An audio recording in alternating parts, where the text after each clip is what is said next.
You were never meant to be normal. Not in this world, not in this life, not in this body that refuses to rest, refuses to submit, refuses to be quiet when everyone else has learned how to sleepwalk through existence. Look around you. See how comfortable everyone looks, pretending they're alive. Smiling, scrolling, consuming, waiting for permission, waiting for motivation, waiting for a sign that never comes. And you feel it, don't you? That pressure in your chest, that low, constant hum beneath your thoughts, that sense that something inside you is wrong, or worse, unfinished. You were never built for peace. You were built for impact, but no one told you that. They tried to smooth you out, tone you down, turn you into something acceptable. They said, Bop, be normal. They said, fit in. They said, don't be so intense. What they really meant was, don't make us uncomfortable with your hunger, because hunger exposes comfort, and comfort hates being exposed. You see, the world has rules, not written in law, but carved into behavior. Unspoken commandments everyone follows without thinking. Don't push too hard, don't question too much, don't want too much, don't become too much. Because when you want more, you expose how little they're willing to fight for anything at all. And that's where the fracture begins. That moment when you realize something is wrong. Not with the world, but with how you react to it. You don't feel satisfied by enough. You don't feel alive in comfort. You don't feel whole unless you're chasing something sharp enough to cut you open. That's not sickness, that's awakening. But awakening is lonely, because the moment you start seeing clearly, you also start seeing how asleep everyone else is. They laugh at things that don't matter. They celebrate small wins like they've conquered fate. They drown their days in noise just to avoid silence, because silence reveals truth, and truth is brutal. Truth says, no one is coming to save you. No system is built for your greatness. No one owes you understanding. You are alone with your potential, and that terrifies most people. So they numb themselves, they shrink, they settle. You didn't, even when you tried to, even when you told yourself you'd take it easy. Slow down, be realistic. Something in you refused to die. That voice, that pressure, that itch under the skin, the thing that whispers at night. You are wasting your life. That voice isn't cruel, it's honest. And honesty feels like violence when you've lived on lies. The world will tell you to calm down, to breathe, to be patient. But patience is a lie sold to the powerless. Time does not reward the quiet, it erases them. The world only moves when something pushes back hard enough to make it move. And you feel that instinct in your bones. The urge to push, to break, to rise. That's why peace never stays with you. That's why comfort feels like suffocation. That's why even your rest feels restless.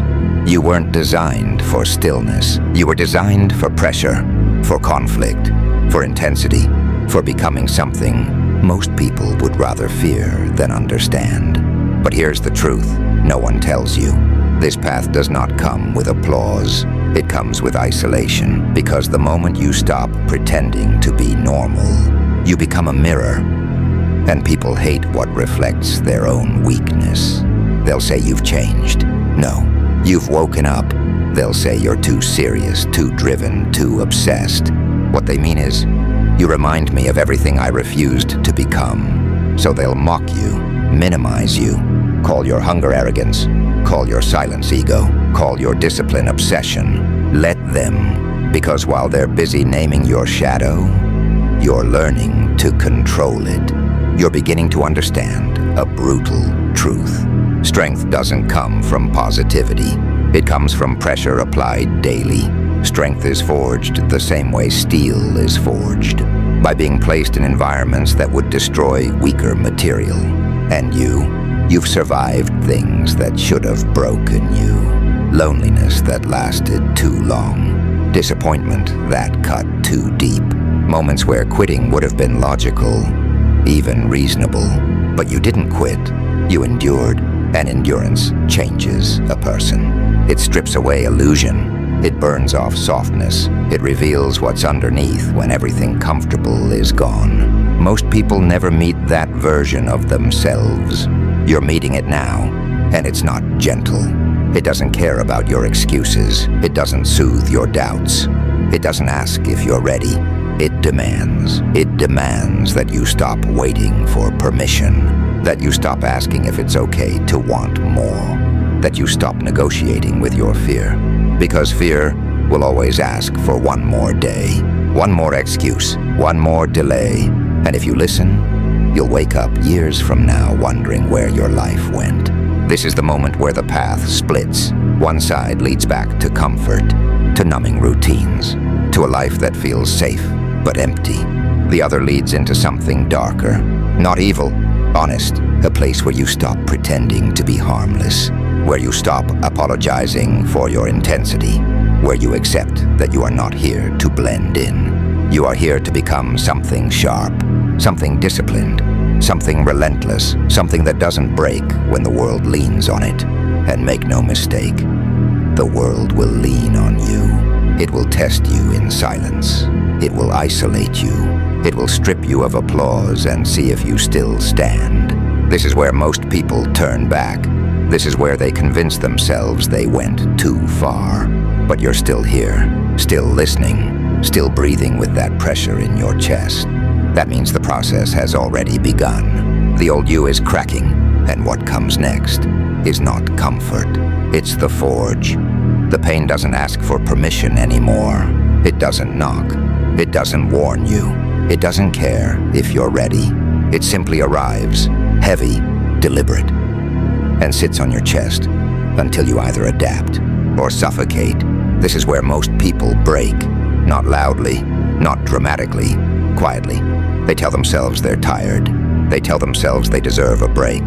They tell themselves this isn't healthy. But the truth is simpler and far more brutal. They reached the edge of who they were, and they were too afraid to step beyond it. You didn't step back. You stayed. You stayed in the silence when distractions stopped working. You stayed when motivation evaporated. You stayed when the fire burned cold, and all that remained was discipline. And that's where the forge begins. Because motivation is a spark, brief, unreliable, emotional. Discipline is a structure built from pain, and pain doesn't care about your mood. It doesn't ask how you're feeling today.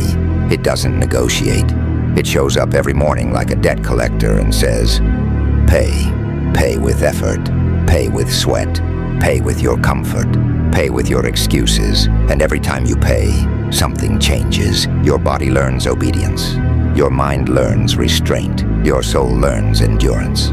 This is where weakness gets exposed. Not the dramatic kind, the quiet kind. The voice that whispers, skip today, rest a little longer. You deserve a break. No one will know. That voice is not your friend. That voice is the final defense of your old self. And it is clever. It sounds reasonable. It sounds caring. It sounds like self-love. But self-love that avoids pain is just self-betrayal in disguise. Because growth does not come from kindness. It comes from pressure applied consistently. The forge doesn't yell. It doesn't motivate. It doesn't inspire. It just demands. Show up again and again and again. On days you feel powerful. On days you feel empty. On days you feel nothing at all. Especially on those days, because discipline built only on motivation collapses the moment life pushes back. And life will push back. It always does. This is where you begin to understand something terrifying. No one is coming. No mentor, no savior, no perfect moment. The rescue you're waiting for is a fantasy. The world does not reward potential. It rewards output. It does not care what you could become. It only responds to what you repeatedly do. That realization is heavy. It crushes illusions. It burns away entitlement. But it also gives you something priceless. Control. Because the moment you stop expecting help, you stop waiting. And when you stop waiting, you start moving. You train when you don't feel like it. You work when no one is watching. You sharpen yourself in silence. Not because it's heroic, because it's necessary. This is the phase where your life starts to look boring from the outside. No applause, no recognition, no validation, just repetition, discomfort, solitude. And that's why it works. Because the world is loud and shallow. It rewards noise, it worships spectacle. You're doing the opposite. You're going quiet, going deep, building something most people will never see until it's too late to stop. Your habits are changing. Your tolerance for weakness is shrinking. Your patience for nonsense is disappearing. You start waking up earlier, moving with intention, speaking less, not because you're cold, but because you're focused. You begin to notice something unsettling. You don't need external motivation anymore. You move because it's time to move. You train because it's time to train. You suffer because suffering is the cost of becoming something sharper. And slowly, almost imperceptibly, your identity starts to crack. The version of you that needed the approval, the version that chased comfort, the version that wanted to be liked, it starts to suffocate. Not because you hate it, but because it no longer fits. You are outgrowing your former self, and growth hurts. It feels like losing something familiar.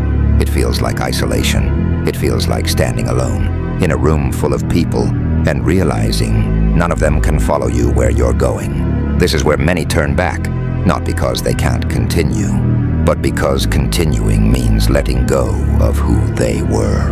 And death, even symbolic death, is terrifying. But understand this, what you are killing is not you. It's the version that kept you small, the version that needed permission, the version that waited to be chosen, the version that thought strength was something you were born with instead of something you build. That version had to die because what's being forged now cannot carry those weaknesses. You are becoming heavier, denser, harder to move, harder to break. Your silence changes. Your gaze changes. Your presence begins to press against rooms. Not loud, not dramatic, just undeniable. And still, the pressure increases, because the forge doesn't stop once you start adapting. It tightens. It adds weight. It raises the temperature.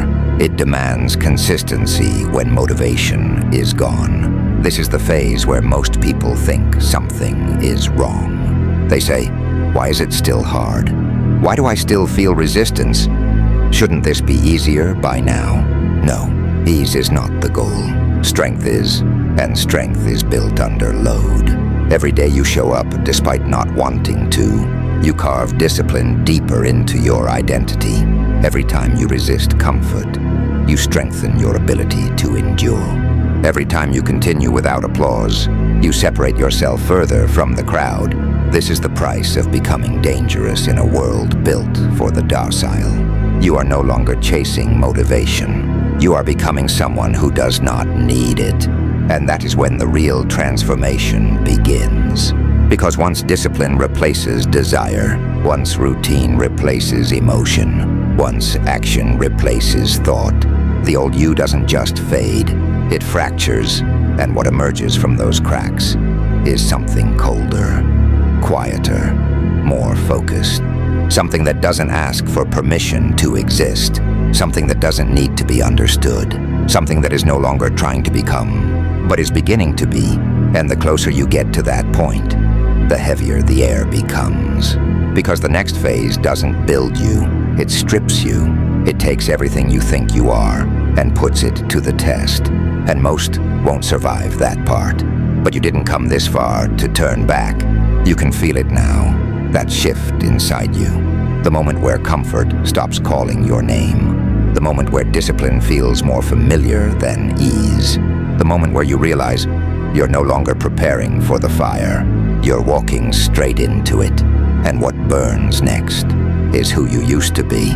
This is where it stops being training. This is where it becomes execution. Not of the body, of the identity you've been dragging behind you like dead weight. By now, something inside you already knows. There is no going back. The habits you built, they don't feel optional anymore. The discipline you once forced, it moves on its own now. You wake up before the mind argues. You move before comfort speaks. You act before doubt can negotiate. And that scares you, because control is shifting. You are no longer choosing to be disciplined. Discipline is choosing you, and that's when the fear changes shape. It's no longer the fear of failure. It's the fear of becoming something you can't undo. Because once you cross a certain line, you don't get to pretend anymore. You can't go back to ignorance. You can't unsee what you've seen. You can't unknow what you've learned about yourself. You've seen how weak your excuses were. You've seen how fragile your limits actually were. You've seen how much pain you can endure without breaking. And now the question becomes terrifyingly simple. If I can survive this, what else am I capable of? That question doesn't inspire comfort. It destabilizes identity. Because if you can become more than you were told, then who were you lying to all those years? Yourself. The old you was built on negotiation, compromise, rationalization. I'll start tomorrow. I'll do it when things slow down. Just need the right moment. That version of you was addicted to potential. Potential feels good. It costs nothing. It keeps the dream alive without demanding sacrifice. But potential never changed a life. Only action does. And action has consequences. Now you live with weight on your shoulders. Not imagined weight, real weight. The weight of standards, the weight of expectation, the weight of knowing you can no longer lie to yourself. You see weakness immediately now, not just in others, in yourself. You feel it the moment it tries to surface, that impulse to skip, to delay, to indulge, and you crush it, not with anger, not with hatred, with cold awareness. You've learned that emotion fades, but discipline remains. That feelings fluctuate, but structure holds. That motivation is a liar, but routine never lies. So you build your days like weapons, precise, repetitive, unforgiving. You wake up the same way. You train the same way. You push when it hurts. You stop only when the work is done. Not because you enjoy it, because this is the price of becoming something permanent. And slowly, the world starts reacting differently. People sense it. They may not understand it, but they feel it. Your silence carries weight. Your presence shifts rooms. Your eyes don't search for approval anymore. You don't explain yourself. You don't perform. You don't seek validation. You just are. And that unsettles people, because most live in noise, in excuses, in endless justification. Your stillness becomes a mirror they don't want to look into. Some will drift away. Others will resent you quietly. A few will try to provoke you to see if you'll crack, if you'll fall back into the version of you they understand. But you don't react. You've learned that reacting is a form of submission. You move with intention now. Every action has weight. Every decision leaves a mark. You're no longer chasing approval or applause. You're chasing precision.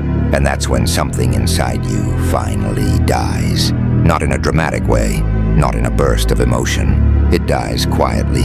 The need to be liked, the need to be understood, the need to be seen as good.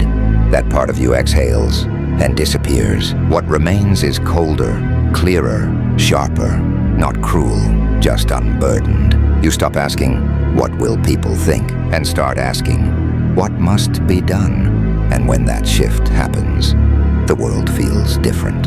Sharper edges, heavier silence, more responsibility, because now there's no one left to blame. Every failure is yours, every success is earned, every step forward is a choice. This is where many crumble, not because it's too hard, but because it's too honest. There's nowhere left to hide. No story to tell yourself, no illusion to protect you. Just you, your discipline, and the path in front of you. And you walk it, even when it hurts, especially when it hurts, because pain has become information, a signal, a teacher. It tells you where you are weak, where you need to sharpen, where you must adapt. You don't resent it anymore. You listen, and in that listening, something inside you locks into place. A core, a center, a gravity. You stop chasing identity. You become it. This is the death of the old self. Not a collapse, a shedding. like a blade shedding rust, like fire consuming what no longer serves it. What remains is not comfort, not peace, but something far more dangerous, resolve. And with that resolve comes the final truth. There is no turning back now, only forward, only deeper, only harder.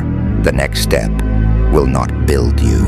It will strip you to the bone, and what remains after that will no longer be human in the way you once were. This is where the story stops pretending. No more metaphors, no more becoming, no more preparation. This is what remains when everything unnecessary has been burned away. You are no longer in transformation. You are what was forged. There is a silence around you now that feels different. Not empty, not lonely, heavy, the kind of silence that follows destruction. The kind that settles after something ancient has been broken beyond repair. You don't seek approval anymore. You don't crave recognition. You don't even crave victory. You move because movement is your nature now. Because stillness feels like decay. Because stagnation feels like death. You no longer ask why you push. You no longer ask what it's for. You no longer need a reason. You move because stopping would mean becoming something you already buried. The world looks different from here. People move slower. Their words sound softer. Their urgency feels artificial. They complain about discomfort while you live inside it. They beg for motivation while you operate on discipline. They search for meaning while you embody it. You can feel the distance growing. Not arrogance, not superiority. Inevitability. You've crossed a threshold most people never even see. You understand now that strength is not loud. It doesn't announce itself. It doesn't posture or threaten. True strength simply exists. It doesn't argue. It doesn't explain. It doesn't need to prove. It acts. You've learned something most never will. The world does not bend to desire. It bends to pressure, and you have become pressure. Your presence compresses the space around you. Your discipline reshapes time. Your consistency warps reality in small, undeniable ways. You show up when others disappear. You persist when excuses feel justified. You move forward when comfort begs you to stop. And that consistency compounds quietly, relentlessly, without mercy. You don't announce progress. You don't celebrate milestones. You don't look back, because looking back weakens the stride. You've learned that motivation fades, that passion lies, that inspiration is a visitor. But discipline is permanent. It does not depend on mood. It does not negotiate. It does not get tired of being ignored. It simply waits, and when you answer it every day, something irreversible happens. You stop chasing purpose, you become it. Your life stops being a question and turns into a statement. You no longer wonder who you could be. You execute who you are. The world may never applaud. It may never notice. It may never understand. Good. Because applause fades, recognition fades, validation rots. But inevitability endures. You walk through chaos unshaken, through pressure unbent, through resistance unfazed. Because you no longer measure progress in emotion. You measure it in execution. You do the work, then you do it again, and again, and again, until effort becomes instinct, until discipline becomes instinct, until strength becomes instinct. You don't rise when things are easy. You rise because rising is what you do. There is no finish line, no moment of arrival, no final form, only continuation, only refinement, only further descent into mastery. You are not chasing greatness. You are embodying it, and the world will feel it before it understands it. In the way rooms quiet when you enter, in the way chaos seems to organize around your presence, in the way excuses die in your proximity, you are no longer seeking meaning. You are meaning in motion, and from this point forward, nothing will stop you. Not fear, not fatigue, not doubt, not time, because you have become something rare. Not motivated, not inspired, not driven, inevitable. You don't rise, you don't fall. You advance, relentlessly, endlessly, without permission. And you will continue, long after the noise fades, long after the watchers quit, long after comfort begs you to stop. Because this isn't a phase, it's not a mindset, it's not a moment. It's what you are now, a force, unyielding, unapologetic, unstoppable, and it does not end. It never ends.